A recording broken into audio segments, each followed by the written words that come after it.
Well, in this video, we are going to study about article number 1.5, 15.1. So, article का नाम है The Field Due to Infinitely Long Straight Uniformly Charged Wire. So, this article is basically the application of the Gauss law. हमने Gauss law को सीखा है और उसकी ये एप्लीकेशन है. देखिए गॉस लॉ में हम ये देखते हैं कि आपके पास यदि कोई क्लोज सरफेस होता है तो उसमें जो इलेक्ट्रिक फ्लक्स होती है ई डॉट डेल्टा एस से जिसको हम डिफाइन करते हैं वो होता है charge enclosed by that surface divide by epsilon zero. तो इस तरीके से हम इलेक्ट्रिक फ्लक्स को निकालते हैं. यही हमने गॉस लॉ में पढ़ा था. हम अब इस गॉस लॉ को डिफरेंट प्रॉब्लम्स में अप्लाई करने की कोशिश करेंगे और वहाँ से हम जो इलेक्ट्रिक फील्ड का एक्सप्रेशन जो है वो निकालेंगे. तो हमारे पास हमने निकालना है कि जो इलेक्ट्रिक फील्ड है ड्यू टू इनफाइनाइटली लॉन्ग, आपके पास एक बहुत लंबी स्टेट यूनिफॉर्मली चार्ज्ड वायर है तो उसकी वजह से इलेक्ट्रिक फील्ड उसके किनारे कितना होगा किसी पॉइंट आर के ऊपर, ये हम कैलकुलेट करना चाहते हैं. तो सबसे पहले हम शुरू करते हैं कि हमारे पास ये जो है इनफाइनाइटली लॉन्ग स्ट्रेट वायर है, इसको आप यहाँ देख रहे हो. अब कंसिडर करते हैं हम कि हमारे पास इनफाइनाइटली लॉन्ग स्ट्रेट वायर है with uniform linearly charge density lambda. जो उसकी जो चार्ज डेंसिटी है लीनियर चार्ज डेंसिटी इसको हम बोलेंगे. क्यों? क्योंकि हमने जो तार है वो एक लेंथ है, वो लाइन की तरह है और उसके ऊपर हमने चार्ज फेंका है. तो हम जानते हैं कि जो लीनियर चार्ज डेंसिटी को हमने डिफाइन किया था, एक आप कोई लेंथ ले लीजिए और उसके ऊपर कोई चार्ज फेंक दीजिए, इस रेशो से बन जाएगी लीनियर चार्ज डेंसिटी लैम्डा. तो आपके पास एक इनफाइनाइटली लॉन्ग स्ट्रेट वायर है जो पॉजिटिवली चार्ज है एज पर द डायग्राम. हम सपोज करते हैं हम एक रेडियल वेक्टर चूज करते हैं from point O to P. O से लेके पी तक हम एक रेडियल वेक्टर चूज करते हैं कि इस पॉइंट के ऊपर इलेक्ट्रिक फील्ड कितना होगा. तो आप ये देख रहे हो कि ये जो वायर है वो पॉजिटिवली चार्ज है. तो पॉजिटिवली चार्ज वायर में से जो लाइंस ऑफ फोर्सेस निकलेंगी जो इलेक्ट्रिक फील्ड को डिसाइड करती है वो बाहर की ओर होंगी. So they are toward the outward normal. तो इलेक्ट्रिक फील्ड इस पॉइंट के ऊपर ई वेक्टर जो है it will be radially outward, right. So हम क्या करते हैं कि ये जो पॉइंट पी है इससे हम एक राउंड, इसके जो एक कम्प्लीटली अराउंड हम क्या करते हैं, हम रोटेट करते हैं इस वेक्टर को. We will rotate this vector around the wire. तो जब हम इसको रोटेट करेंगे तो हमारे पास पॉइंट आएंगे एक पी पॉइंट, जैसे हमने बताया एक पी प्राइम और पी डबल प्राइम. ये रहा आपका पॉइंट पी प्राइम और ये रहा आपका पॉइंट पी डबल प्राइम. ऐसे आपको दो पॉइंट्स और मिलेंगे जिनका डिस्टेंस भी सेंटर से आर ही होगा. ओके, सपोज करते हैं अच्छा, इसका मतलब ये हुआ दिस इम्प्लाइज दैट कि जो electric field must have the same magnitude at this point.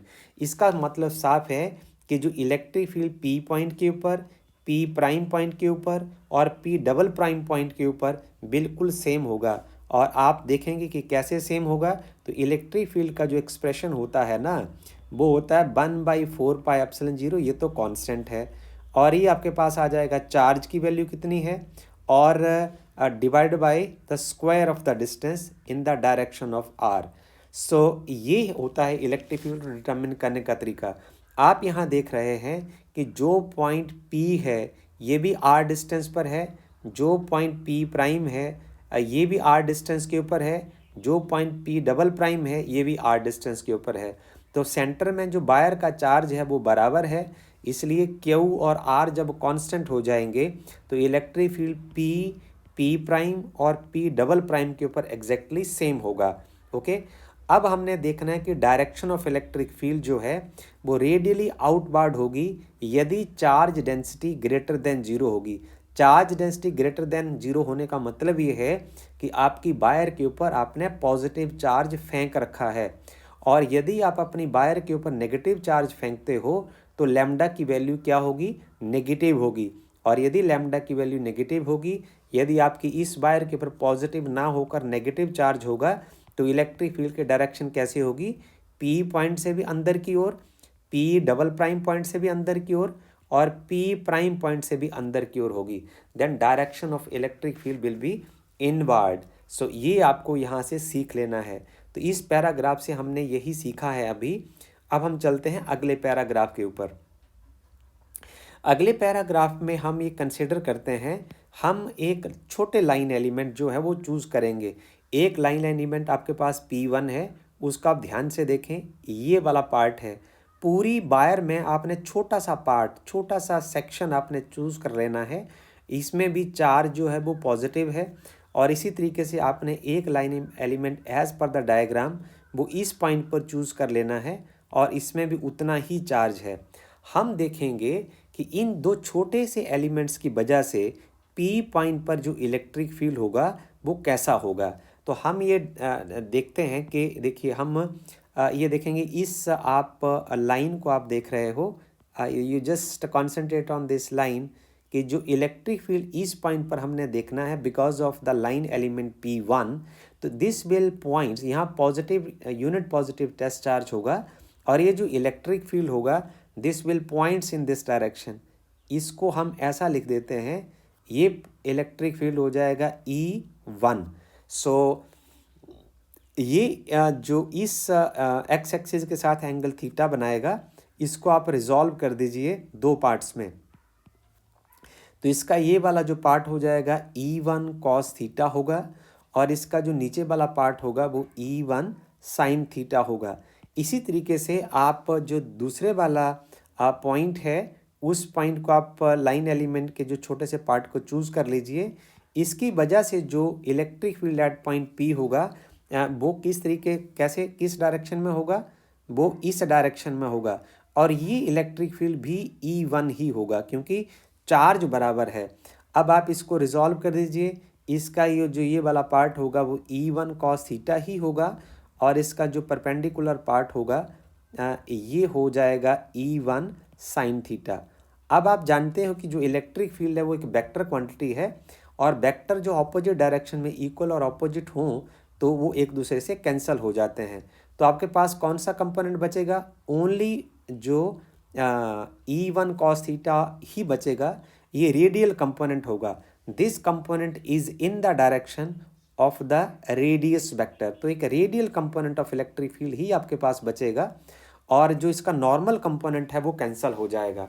इसमें सीखने वाली बात जो सबसे इम्पॉर्टेंट ये है, क्योंकि आपकी जो वायर है वो इनफाइनाइटली लॉन्ग है, मतलब बहुत ज़्यादा लंबी है, ना तो इसका ये पता चलेगा कि वो शुरू कहाँ से होगी, और ना उसका ये पता चलेगा कि वो एंड कहाँ होगी। तो आप इस पॉइंट को यदि फॉर एग्जांपल यहाँ चूज़ करें, P पॉइंट आप यहाँ चूज़ करें, तो वहाँ भी बाकी कंपोनेंट सब कैंसिल हो जाएंगे। इलेक्ट्रिक फील्ड का सिर्फ रेडियल कंपोनेंट जो रेडियली आउटवार्ड है सिर्फ वही बचेगा। यदि आप अपने P पॉइंट को यहाँ चूज़ करते हैं, किसी भी पॉइंट पर चूज़ करते हैं, तो इलेक्ट्रिक फील्ड किस डायरेक्शन में रहेगा, it is radially outward. So electric field her point के ऊपर सिर्फ रेडियली आउटवार्ड होगा, चाहे आप अपना जो P पॉइंट है वो किसी भी पॉइंट के ऊपर चूज़ कर लें। तो यही हमने यहाँ इन दो पैराग्राफ से सीखना है। अब हम अपना आर्टिकल जो है उसको प्रैक्टिकली सॉल्व करना शुरू करते हैं, और उसके लिए हम आपको ब्लैक बोर्ड पर लिए चलते हैं। सो ये वाला पार्ट हमने सीख लिया। अब हम यहाँ से निकालेंगे कि electric field due to infinitely long straight wire carrying charge, positive charge. तो अब हम चर्चा करना शुरू करते हैं। हमने इलेक्ट्रिक का फील्ड निकालना है। So according to Gauss theorem, हम जानते हैं कि अकॉर्डिंग टू, हम ऐसे लिखते हैं, अकॉर्डिंग टू गॉस लॉ।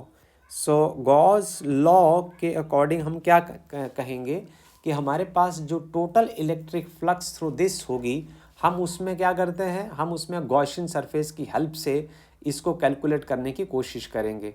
सो इसके लिए हम क्या करेंगे, सबसे पहले first we select some surface over there. कुछ सरफेस हम चूज़ करेंगे। ये देखिए, ये हमारे पास रहेगा। यहाँ हम एक छोटा सा सरफेस चूज़ करते हैं। ये आएगा आपके पास सरफेस, इसको मैं डेल्टा S1 चूज़ करता हूँ। और ये जो सरफेस है, यहाँ हम एक स्मॉल सरफेस सबसे पहले चूज़ करते हैं, इसको हम डेल्टा S2 चूज़ करते हैं।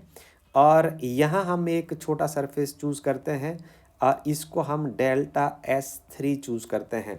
तो इस वायर की वजह से जो ये इलेक्ट्रिक फील्ड लाइंस निकलेंगी तो इसका जो फील्ड के डायरेक्शन किसी भी पॉइंट के ऊपर, जैसे फॉर एग्जांपल आप यहाँ कोई पॉइंट चूज़ करते हैं तो इसमें इलेक्ट्रिक फील्ड के डायरेक्शन जैसे हमने पढ़ा कि वो रेडियली आउटवर्ड ही होगी।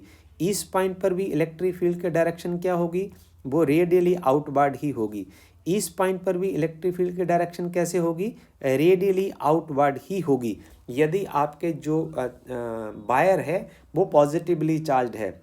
हम सबसे पहले इसकी जो टोटल फ्लक्स यदि निकालना चाहते हैं तो जो टोटल फ्लक्स हमारे पास क्या होगी अकॉर्डिंग टू गॉस थ्योरम, जो टोटल फ्लक्स होगी वो होगी φ1 प्लस φ2 प्लस φ3।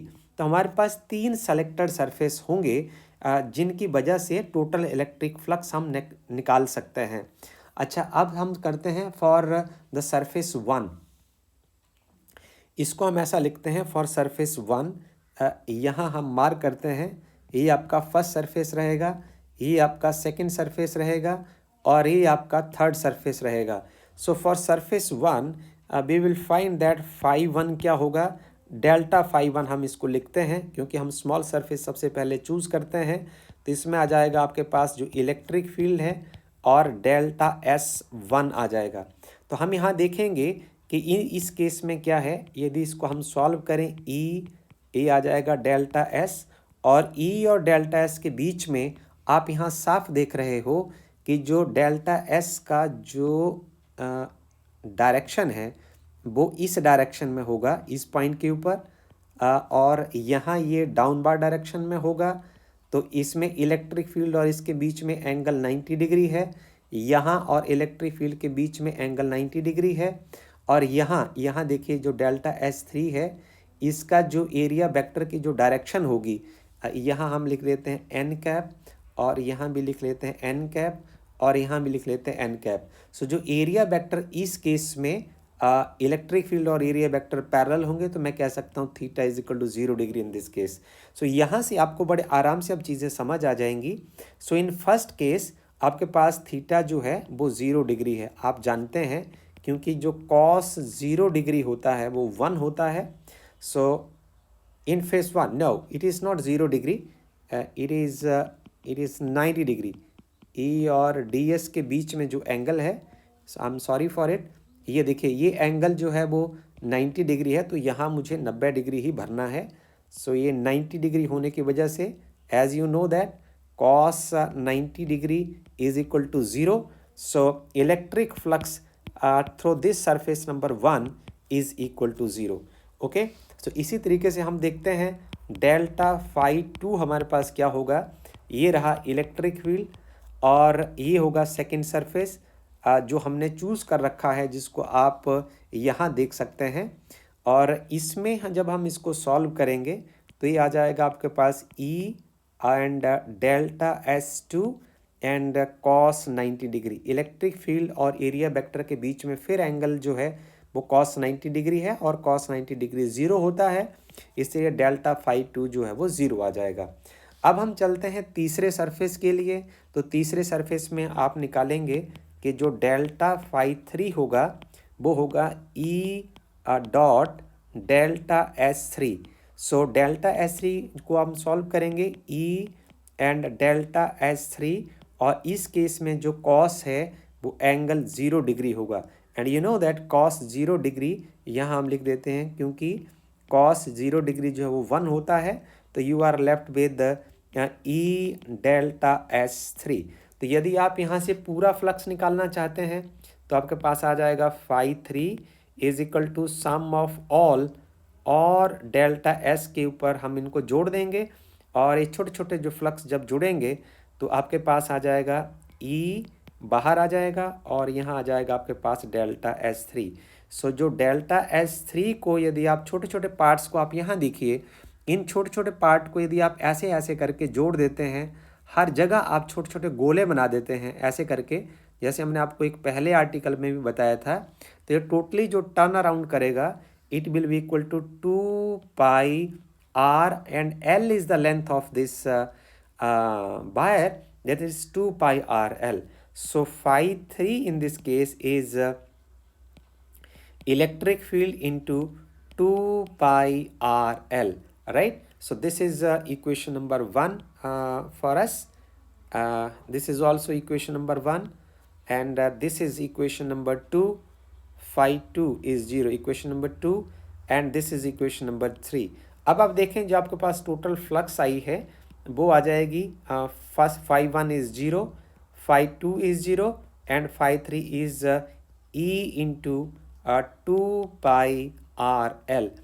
अब आपके पास जो फ्लक्स का एक और फार्मूला होता है कि जो फ्लक्स होती है वो होती है Q बाई एप्सिलॉन 0, राइट. सो इसको हम इक्वेशन नंबर 4 लिखते हैं और इसको हम इक्वेशन नंबर 5 लिखते हैं.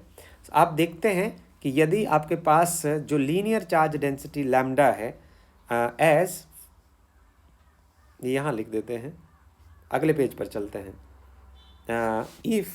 if lambda be the linear charge density, lambda be the linear charge density, यदि lambda linear charge density है of a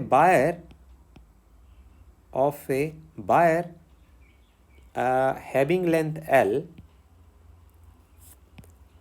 उसकी जो लेंथ है वो L है, तो आप डिफाइन कर सकते हैं कि जो Q होगा वो लैम्डा, सॉरी इसको हम ऐसा करते हैं तो लीनियर चार्ज डेंसिटी हमारे पास होगी लैम्डा इज इक्वल टू ये वायर की लेंथ और इसके ऊपर आपने चार्ज फेंक दिया, तो आप लिख सकते हैं कि जो Q की वैल्यू हो जाएगी वो लैम्डा इंटू एल हो जाएगी. तो आपके पास जो फ्लक्स का आंसर आएगा वो क्या आ जाएगा, Q is equal, so flux is equal to Q by epsilon 0 होता है. तो Q की जगह आप lambda L upon epsilon 0 put कर सकते हैं. तो आपकी जो प्रीवियस इक्वेशन है वो इक्वेशन नंबर है हमारे पास 4, from equation 4 and 6. Now we can write from equation number 4 and equation number 6. 4 और 6 से आप ये लिख सकते हैं कि आपके पास आएगा E into 2 pi r l is equal to lambda L upon epsilon 0, right. So L के साथ जो है L कैंसिल हो जाएगा, इलेक्ट्रिक फील्ड आपके पास आ जाएगा lambda upon 2 pi epsilon 0 r. और यदि आप इसको वेक्टर के टर्म में लिखना चाहते हैं, because electric field is a vector quantity, तो आपके पास आ जाएगा E vector is equal to lambda upon 2 pi epsilon 0 r and in the direction of r, radial vector की डायरेक्शन में होगा. It is radially outward. If lambda is greater than 0, then electric field is radially outward. ये होगा radially outward. और यदि आपका जो wire है उसके ऊपर नेगेटिव चार्ज होगा, then electric field is radially inward. तो ये अंदर की ओर होगा. Okay, so this is what the conclusion that can be drawn from here. And this is the first application of the Gauss law. I hope that you have enjoyed the simplicity of this article and you can practice few problems based on the same. Thank you very much.